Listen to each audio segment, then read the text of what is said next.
Welcome to Foxtecc. In this video, I'll show you how to arrange your iPad so it's cleaner, more efficient, and easier to use every day.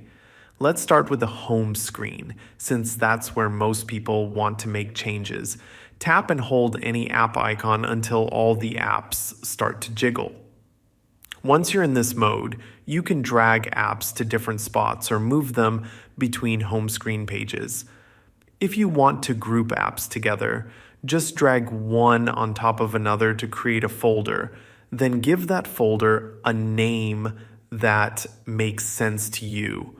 For quick access to the apps you use the most, you can move them down into the dock at the bottom of the screen. This way, they'll stay available no matter which page you're on.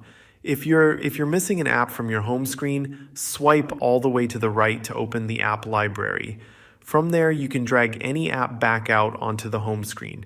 To organize full pages, tap and hold on the page dots at the bottom of the screen. This opens a home screen overview where you can rearrange or even hide pages you don't need. While you're still in jiggle mode, tap the plus icon in the corner to add widgets. You can arrange these widgets next to your apps to show useful info like weather, calendar events, or reminders.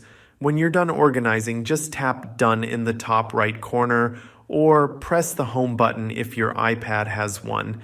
That exits jiggle mode and saves your layout changes. You can also make adjustments to your lock screen. Here, you're able to edit widgets, adjust the layout, tweak the font and color of the clock, and change other small details to personalize how your iPad looks before you even unlock it. Thanks for watching. If this helped you out, be sure to like the video and subscribe to Foxtecc for more iPad tips and tricks. See you later.